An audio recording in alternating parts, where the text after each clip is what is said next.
नमस्कार, आप देख रहे हैं सेल्फ मेड ट्यूटोरियल।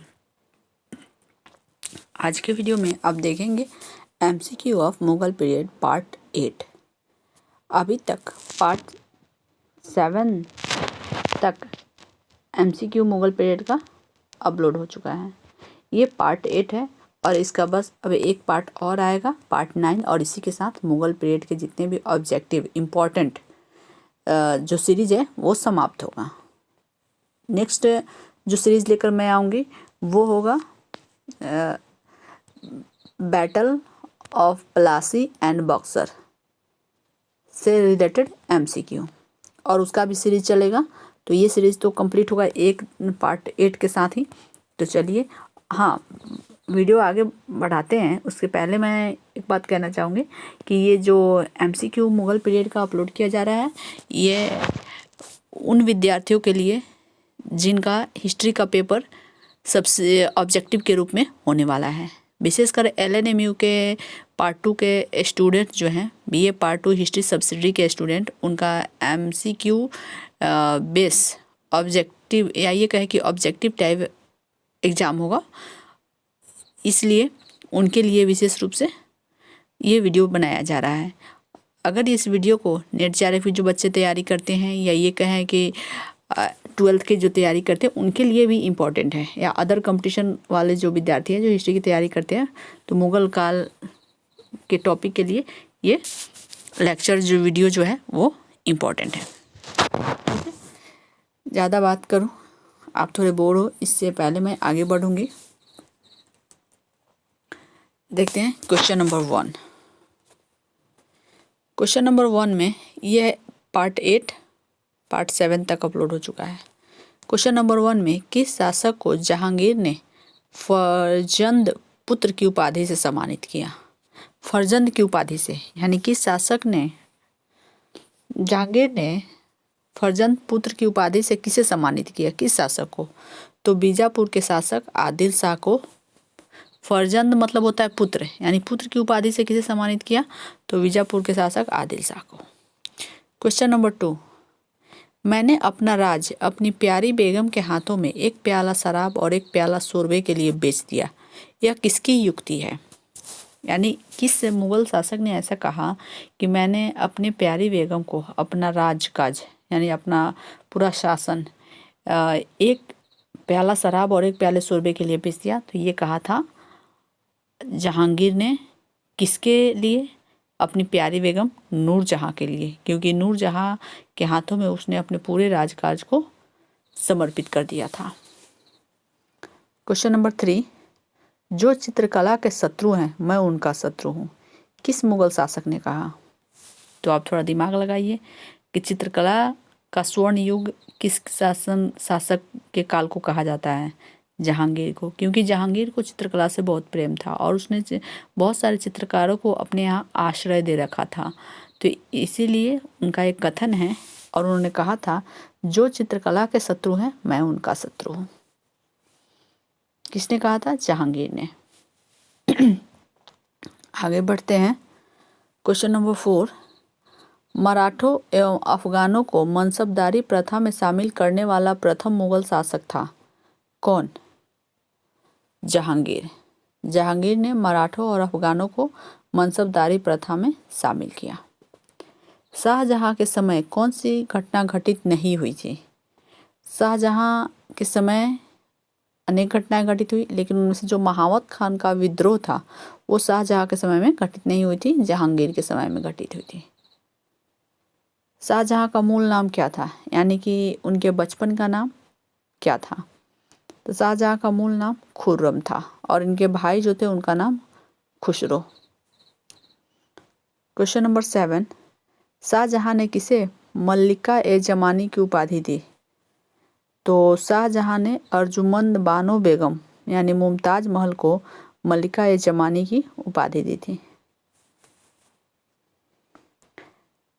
मल्लिका ए जमानी का अर्थ होता है वो जो हरम की जो प्रधान होती थी। हरम वो होता था जहाँ महिलाएं, बच्चे, जहाँ घरेलू कार्य संपन्न होते थे और जो घरेलू घर में महिला बच्चे जो होते थे उस स्थल को हरम कहा जाता था। तो हरम की जो एक मुखिया होती थी, प्रधान होती थी, वो होती थी मलिका ए जमानी।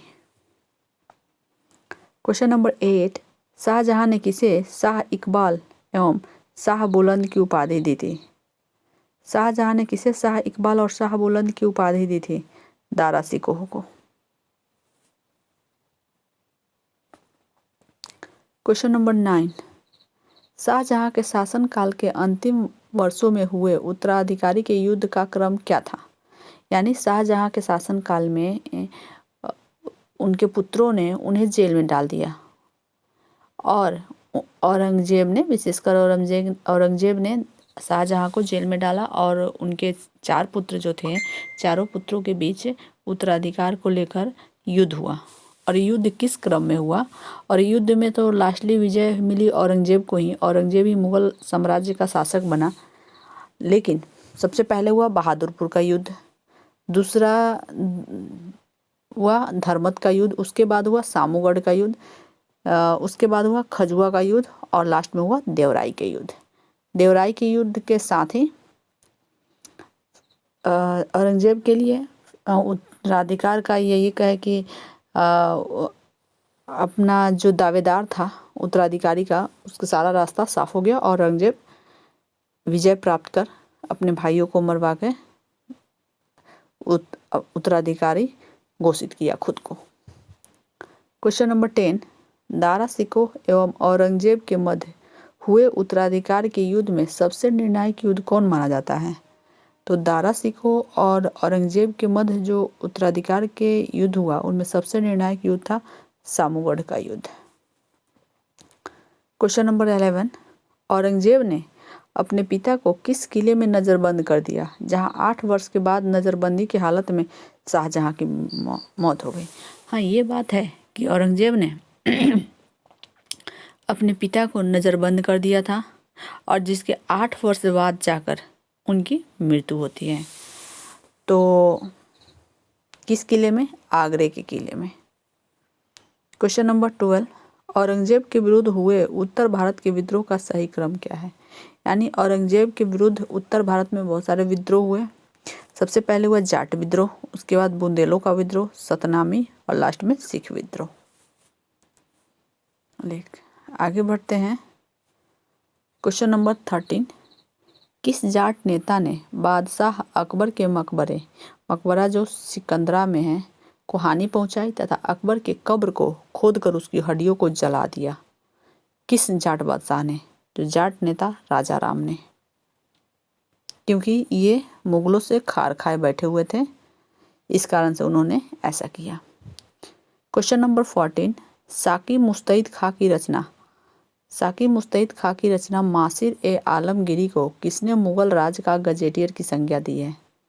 मुगल राज की गजेटियर का मतलब हुआ कि वो साकी मुस्तैद खां द्वारा रचित मासिर ए आलमगीरी जो है उसमें मुगल साम्राज्य के संपूर्ण इतिहास के बारे में जानकारी प्राप्त होती है, इसीलिए इसे मुगल राज्य का गजेटियर की संज्ञा दी गई है। किसने दी है? जद्दूनाथ सरकार ने। यह आधुनिक भारतीय इतिहास के राइटर है, इतिहासकार है जद्दूनाथ सरकार, उन्होंने ही ऐसा कहा है। क्वेश्चन नंबर 15, जिस प्रकार स्पेन के फोड़े ने नेपोलियन को बर्बाद किया उसी प्रकार दक्कन के फोड़े ने औरंगजेब को यह युक्ति किस इतिहासकार की है?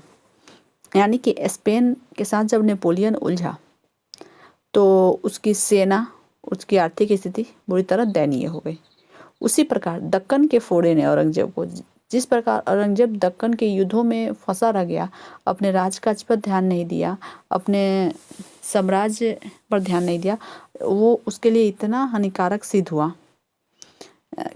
तो उसके बाद से तो उसके राज्य के पतन ही हो गए और न ही उसने अपने जीवन काल में कोई उपलब्धियां अर्जित कर सका। तो ऐसा किसने कहा है? जद्दूनाथ सरकार ने। क्वेश्चन नंबर 16, किस मुगल बादशाह को उसकी प्रजा शाही वेश में एक दरवेश फकीर कहती थी? औरंगजेब, क्योंकि औरंगजेब जो था कट्टर सुन्नी मुसलमान था।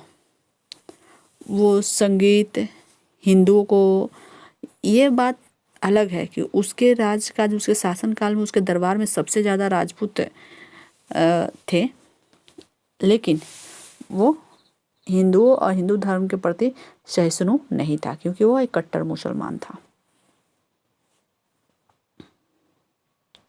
क्वेश्चन नंबर 16, किसने अकबर को जिल-ए-इलाही खुदा की परछाई, फर-ए-इजदी खुदा से निकलने वाली रोशनी कहा है? जिल-ए-इलाही कहा है। जिल-ए-इलाही का अर्थ होता है खुदा की परछाई, फर-ए-इजदी का अर्थ होता है खुदा से निकलने वाली रोशनी। किसने कहा है? अबुल फजल ने कहा है। क्वेश्चन नंबर 18, दीवान ए वजीरात ए कुल नामक नए पद की स्थापना किसने की? अकबर ने की। Question number 19,